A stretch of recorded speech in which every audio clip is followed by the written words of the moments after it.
O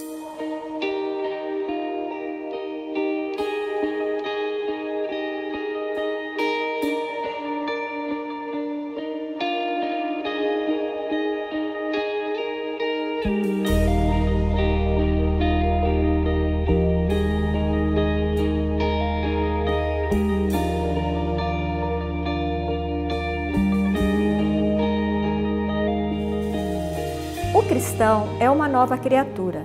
Em sua vida, as coisas antigas já se passaram, eis que se fizeram novas. Embora esteja no mundo, não tem compromisso com interesses mundanos.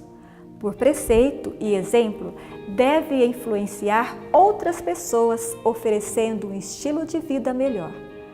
Faz isso porque tem Cristo no coração e espalha seu amor. A Bíblia ensina como os princípios de uma vida cristã são vistos no dia a dia de um seguidor de Jesus. E um dos princípios mais relevantes é a modéstia em todas as esferas da vida. Esse deve ser o seu ideal ao seguir a Cristo. Tenha um bom estudo. Bom, eu espero que você tenha se batizado. Espero que você tenha vivido essa experiência tão linda e marcante na sua vida. Sem dúvida, o dia mais importante de toda a sua existência. Se você não se batizou, espero que você já esteja se preparando para se batizar. Mas a ideia é que você não termine esse estudo sem tomar a decisão linda de se batizar junto com as pessoas que você ama. Veja, hoje você estudou um pouquinho a respeito dos princípios da vida cristã. As pessoas, como você viu aí na rua, cada uma tem sua ideia, cada um tem seu pensamento, sua maneira de ser, de pensar, de entender. Mas princípios de vida cristã são alguns e a gente precisa respeitar. Vamos lá. Primeiro deles, a gente precisa estudar a Bíblia todos os dias. É um estilo de vida. O indivíduo não tem pessoas que correm todos os dias de manhã, pessoas que fazem natação todos os dias, ou pessoas que ficam 2 horas na frente da televisão todos os dias. Um cristão lê a Bíblia todos os dias. Lê um pouco de manhã, um pouco à noite, mas ele lê e entra em comunhão com Deus. Segundo lugar, um cristão, ele tem uma vida de oração. Ele aprendeu que o mundo é dos intercessores, daqueles que oram, daqueles que clamam, daqueles que conversam com Deus, daqueles que têm comunhão com Deus. Isso é o estilo de vida cristã, faz parte dos princípios que eu e você devemos ter. Outra coisa, um cristão frequenta os cultos da igreja. Jesus frequentava a igreja e nós precisamos frequentar também, para que possamos nos irmanar, para que você possa conhecer pessoas da mesma fé que você e um vai dando forças para o outro para continuar nessa caminhada tão difícil que temos. Um verdadeiro cristão também tem o desejo de pregar o evangelho. Você já está empolgado para falar do sábado, para falar do estado do homem na morte, para falar da alimentação saudável para os seus familiares, para os seus amigos? Um verdadeiro cristão nasce como um missionário no reino dos céus. Então um cristão verdadeiro está preocupado em pregar o evangelho, em falar do amor de Deus, em repartir aquilo que se aprende. E sabe, você pode ser tímido ou pode ser mais extrovertido, não importa, a pregação do evangelho precisa de todos nós para que outras pessoas conheçam as maravilhas que eu e você conhecemos. Devemos também aprender a sempre falar a verdade. A verdade é sempre melhor que a mentira. O certo é sempre melhor que o errado.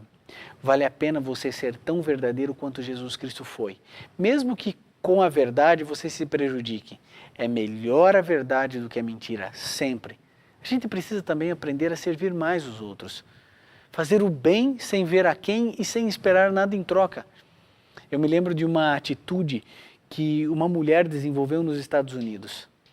Ela resolveu começar a desenvolver uma ideia. Quando ela passava num pedágio, ela pagava os 6 próximos pedágios dos carros que passavam. Quando a pessoa chegava para pagar, o indivíduo do guichê dizia assim: olha, uma senhora passou aqui e pagou para você. Ela nunca conheceu essas pessoas. Fazer o bem sem ver a quem, sem esperar nada em troca. É uma modalidade de fé. A gente tem que aprender a ser bom com as pessoas, sabe? É abrir a porta para alguém, é servir alguém, é ajudar, é alcançar os talheres para alguém que está na fila de um restaurante. Tudo isso faz parte da cortesia, da bondade do cristianismo. Um cristão fala a verdade e vive para servir. Jesus disse, aquele que quer ser o primeiro, que seja o último. O maior no reino dos céus é aquele que mais serve. E as mulheres, hein? Bom, as mulheres, elas devem se vestir com modéstia, com bom senso, com decoro. Isso não significa que você vai se vestir completamente diferente do que as outras mulheres estão se vestindo. Não. A gente sabe que é importante a gente andar não como escravos da moda, mas a gente tem que andar como as pessoas andam. Porque se nós usássemos as roupas do tempo de Jesus hoje, seria um escândalo. Então, a gente precisa viver dentro do nosso contexto, dentro do nosso século, com bom gosto, mas com economia, com modéstia, com bom senso. Então, você precisa, mulher, entender que esse bom gosto que você tem, bem mais apurado do que nós homens, precisa ser colocado agora a favor do cristianismo. Então, a gente precisa ter esses cuidados com a vestimenta. Isso eu nem precisaria falar, mas é importante falar. Devemos ser fiéis ao nosso cônjuge. É um estilo de vida cristão. Sabe, foi Deus quem criou o casamento, foi Ele quem definiu, foi Ele quem determinou e foi Ele quem defendeu o casamento.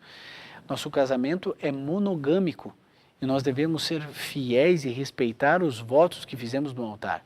É o estilo de vida cristã. Um verdadeiro cristão também, ele respeita as autoridades. Querido, não importa quem é presidente, se você votou nele ou não, o nosso papel é respeitar e orar. Não importa quem entrou no governo do seu estado, não importa qual vai ser o senador que representará o seu estado lá no Senado Nacional. O que importa é que eu e você precisamos orar e respeitar as autoridades, porque se estão lá, é porque Deus permitiu que estivessem. Aquele que vive junto de Deus, aquele que é cristão, que está nascendo para uma nova vida, faz um culto familiar todos os dias.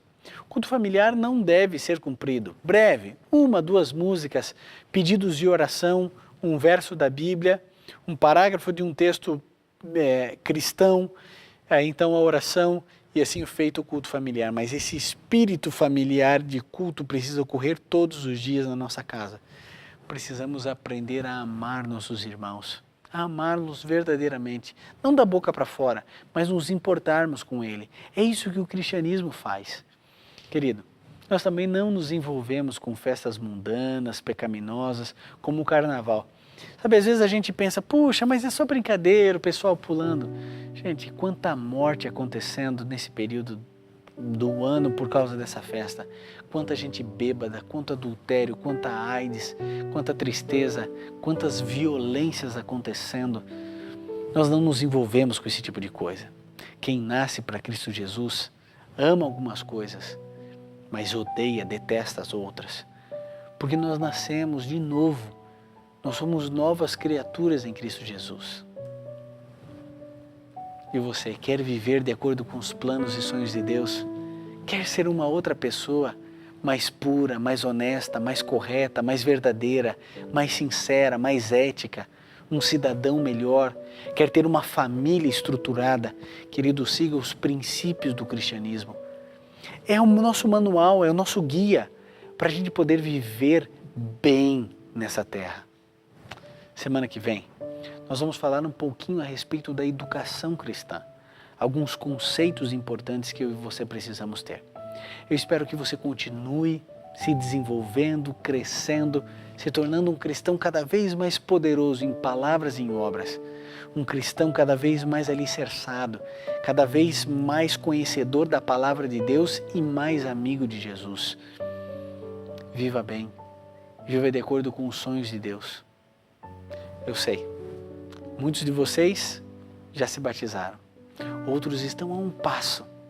Eu continuo aqui orando para que você tome a sua decisão, para que você viva todos os sonhos que Deus tem para você e para a sua família. Que Deus te proteja, que Deus te abençoe e que você tenha coragem de viver de acordo com os sonhos de Deus. Até semana que vem, estudando Educação Cristã.